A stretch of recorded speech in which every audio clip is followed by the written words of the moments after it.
Velkommen til det allersidste afsnit af Rekrutterne. For præcis 4 måneder siden startede de unge mennesker her på gangen og blev ledt ind i den store gymnastiksal, og her overgik de fra at være civil til at komme i det militære. Vi har fulgt dem i deres uddannelsesforløb i alle 4 måneder. Vi har været med på øvelser på skydebane og også med i det private fritidslivet ved siden af her på Antvorskov Kaserne. I dag er det så tid til, at de skal gøre deres værelser endeligt rene. De skal aflevere de sidste stumper, og så er det aftrædelse til civil. Det vil være slut, så vi skal jo til at rydde op fra i dag. Men vi skal rydde alle vores sidste stumper af, og vi har en sovepose, der skal afleveres, og en kædedragt. Ja. Og skal vi nok gøre rent hen. I var i byen i går, hører jeg. Det var vi, ja. Det var rigtig sjovt. Der var rigtig mange sergeanter og soldater og sådan noget, så det var en rigtig god dag. Eller aften, nat, ting. Det var faktisk meget, meget hyggeligt. Ja. Så det var godt, det var en god måde sådan lige at slutte af på. Ja. Det var det. Hvordan har du det med, at det slutter i dag?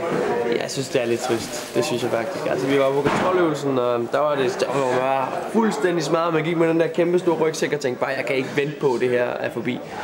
Men nu, hvor man sådan er kommet lidt mere og slapper lidt med af og sådan nogle ting, så synes jeg faktisk, at det er lidt ærgerligt, lidt trist. Fordi vi har faktisk fået nogle rigtig fede kammeratskaber her. Ja, man har efterhånden set frem til det stykke tid nu, så jeg glæder mig til at blive trådt af det her. Det gør jeg. Ja. Sidste dag. Lige snart vi siger træde af, så er I færdige i militæret. Det kan godt være, at I var i byen i går, og I var fulde, men sørg nu for lige sidste dag. Det drejer sig om 5 timer i dag. Så gør det nu ordentligt. Ja. Godmorgen, 3. deling! Godmorgen, sergeant! Så bare folk som vinden. Hvordan er det at aflevere sine ting? Det har vi ventet på længe. Kan man mærke, at man er ved at blive fri, hvis man kan sige det sådan. Siger du med et stort smil? Ja, det er dejligt. Er det rart? Ja, det synes jeg. Ja. Det glæder mig nu. Dagen i dag, det går med at aflevere de sidste stumper, de har, og få afviklet deres værelser. Det vil sige, lige forordne dem det sidste stykke og aflevere nøgler, og så ellers bare et godt humør frem mod, at de bliver færdige her til middag. Og så er det selvfølgelig også lidt sørg imod, fordi nu har man været sammen med en masse folk i lang tid. Og nu sender man dem ud i hele verden og kommer måske ikke til at se dem alle sammen igen. Kasernen her har jo emmet af liv netop de sidste 4 måneder, fordi der har været alle de her værnepligtige. Ja. Hvad sker der nu, når de tager hjem? Vi kigger tilbage på uddannelsen. Hvad gik godt? Hvad gik skidt? Hvad kan vi blive bedre til? Og så planlægger vi uddannelsen til næste hold, klargør. Så skal der holdes lidt fri, og så kommer der et nyt hold. De starter jo så her 1. august. Nå, du er lige i gang med rengøring her. Ja, jeg tager bare lige hurtigt over, for der skal crunch time 1,5 sekund, før de kommer til sergeanterne. Nu begynder der så småt at gå op for en, at man ikke skal se alle dem, man har været sammen med så længe. Og at man ikke skal rende her og gøre rent, og at man ikke skal være under kommando hele tiden. Og Det er vel meget rart. Lige det sidste. nu må jeg bare begynde at vende sig til det. Hvordan har du det med, at det lykkes dig at fortsætte hele vejen igennem? Det er jo et kæmpe plus for mig selv. For du var i tvivl på et tidspunkt? Det var jeg meget. Det har jeg altså været rimelig mange gange i alt det forskellige, jeg har lavet. Når man bare kigget på øvelseslisterne, så har man jo været allerede der sagt, at jeg står her. Det kan jeg ikke. Hvad fik dig til at blive? Det gjorde mine værelseskammerater og alle mine venner herinde, som vi har fået. Så Og det er du glad for i dag? Meget, meget, meget, meget glad for. Ja. Jeg er rigtig glad. Ja. Det har positivt. Det har sgu været en oplevelse for livet. Det kan jeg kun anbefale til andre. Ja. At de tager herhjemme. Også piger? Ja, også især piger. Især piger? Især piger. Hvad mener du med det? Jamen altså, du lærer jo sindssygt meget af dig selv. Ja, du får et andet sammenhold blandt en masse drenge og sådan noget, ikke? På en anden måde, end du måske har haft i forvejen. Det er en oplevelse for livet, jeg kan kun anbefale. Det kan jeg. I er grundige med den sidste omgang. Mere end vi har været det sidste stykke tid i hvert fald. Og I har haft sengene ude af det hele? Ja, vi har lige haft sengen nu. Så der er clean under dem. De kan køre baratter alt det, de vil. Hvad synes du har fået ud af de 4 måneder her? Jamen altså, jeg synes også, at det har været en positiv oplevelse. Jeg har i hvert fald fået en hel masse disciplin herinde. Og altså generelt så har det været godt. Hvad har været det bedste ved at være her, synes du? Det har været kammeratskab. Okay. Helt sikkert. Det er også det værste ved at skulle væk herfra. Det er at sige farvel til dem. Så men sådan er det jo. Hvad har været det værste ved at være her? Jamen, det har været de der nogle gange lidt hårde dage, hvor man har sagt, nej, nu gider jeg fandme ikke mere, eller et eller andet tænker på, hvorfor meldte jeg mig selv til det her, når det er så hårdt. Men du fortryder ikke, at du meldte dig? Nej, det gør jeg ikke. Altså, det her det er en oplevelse, som jeg overhovedet ikke vil fortryde. Det tror jeg ikke, jeg vil. Det er noget, som jeg altid vil kunne tænke tilbage på med et lille smil på læben. Det tror jeg. Det er sjovt at prøve, og jeg har hele tiden sagt, at det var ikke noget, jeg ville anbefale andre og sådan noget, men kan jeg godt se, nu siger jeg til min lillebror her, det kan tage overveje det 4 måneder, det er ikke, fordi det er så lang tid. Der har selvfølgelig været de sure dage, som I nok også har fulgt at se nogle gange, hvor vi har været fuldstændig, det er simpelthen for tid. Her er det her for hårdt, men jeg synes, når man tænker tilbage på de 4 måneder, så er jeg rigtig glad for, at jeg tog dem. Ja, den der ud, så kommer jeg derind under. Du må helst ikke slappe af. Nej, det var det ikke. Helt til det sidste. Jeg glæder mig godt nok til at komme hjem og skal tilbage til det gamle. Har det været en dårlig oplevelse? Nej, overhovedet ikke. Men jeg vil helt klart anbefale det for alle.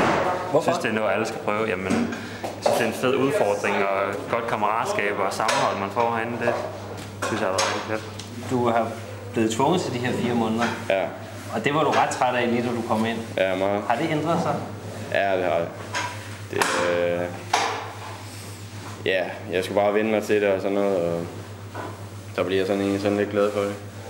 Så det har ikke været så galt.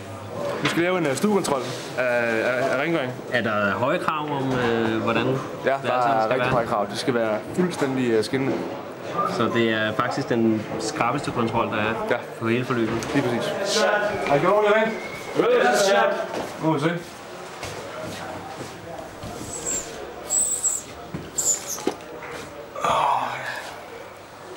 Der var en lille smule støv der. Vi kan godt lige få fat i en klud, og så komme helt ind i hjørnet.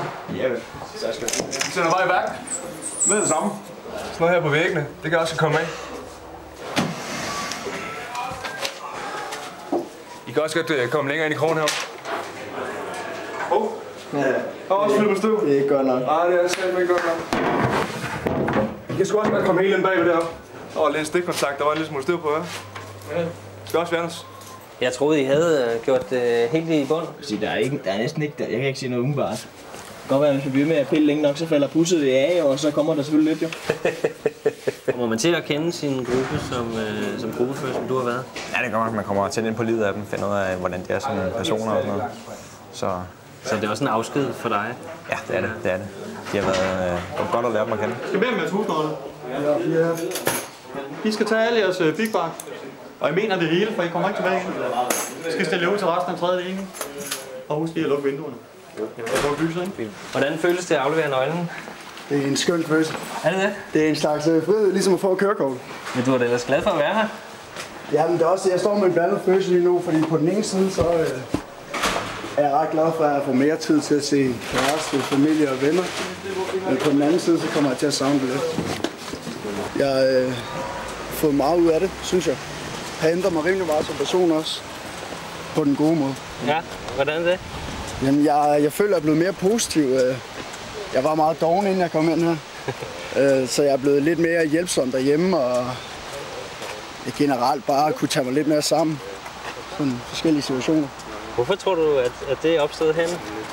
Det er jo fordi, at der er ikke nogen, der har hævet fat i nakken på mig derhjemme. Jo. Der er ingen, der har sagt til mig, nu gør du det her, og hvis du ikke gør det, så får du røv. Selvom man nogle gange tænker, ej, det er noget lort, når man er i det. Så når du kigger tilbage, så synes jeg, det er den fedeste følelse, og det er også det, jeg har fået indtryk i de andre af, at det synes de også. Det føles dejligt. Endelig at kunne gå i sit eget tøj. Dejligt. Det er dejligt at have mit eget tøj på igen.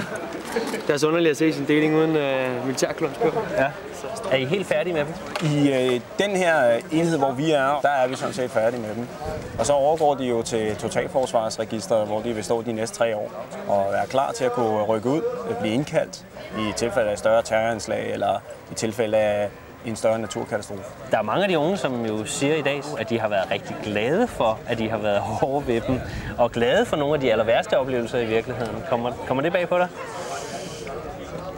Nej, det gør det faktisk ikke, fordi det var tilbagemeldingen fra tidligere tider. Det er også sådan, jeg selv har det jo. Det er de historier, jeg selv fortæller om, det hvor vi var kolde og våde, og vi måske blev presset lidt og sådan noget. Det er det, jeg har sammen med kammeraterne. Man er blevet bibragt en personlig udfordring, der gør, at man måske rykker sig lidt i forhold til, hvad man kunne før. Har fået noget lidt mere selvtillid, lidt mere selvindsigt. Jeg sagde til jer, at jeg ville sørge for, at I fik en masse udfordringer, en masse oplevelser på det personlige plan, hvor de hver for sig på enkelte perioder nok er blevet sat lidt længere ud over det, som I ellers troede, I kunne. Og det har jo så givet jer i dag noget ekstra i rygsækken, som I kan tage med og som jeg synes, I skal bruge i jeres videre forløb i livet. Så vi tager lige kompagniets kampråb, og så træder jeg af til civil. Forlad på ny! Forlad på ny! Forlad på ny!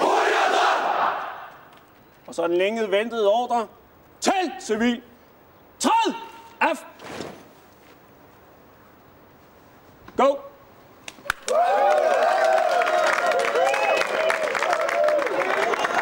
Ja, det er spændende det her. Er det det? Ja, det må jeg sige. Nu er man glad.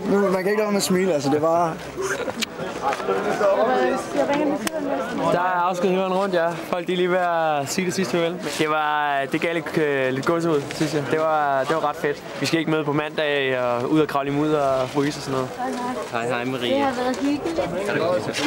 Vi ses på McDonald's. Hvordan føles det at slutte for jer alle sammen? Det føles på meget godt.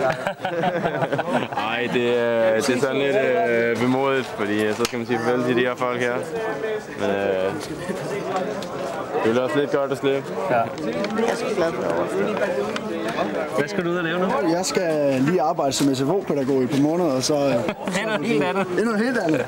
Så er det meget, der skal bestemme lige pludselig, så noget ligger ikke igen. Og så ind til politiet? Ja. Jeg skal på DCU her til september. Læse noget civilingeniør. Jeg regner med at læse det pædagog. Ja. Det er i hvert fald det, jeg går efter indtil videre. Ja, så kan du lære lidt af sergeanterne herinde, hvordan man lige skal sætte lidt kæft til det retning. Præcis. Og lære dem lidt disciplin derhjemme også. Jeg skal til København og læse statskundskab. Ja, det skal jeg lige præcis.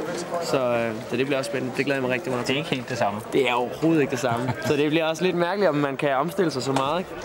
Afsked blandt rekrutterne. Det er tid til, at de alle sammen skal være til sit til deres liv uden for Antvorskov Kaserne. Hermed slutter serien Rekrutterne også for denne gang. Jeg håber, I har nyt at følge med i deres uddannelse og deres liv her på Antvorskov Kaserne. Tak for nu.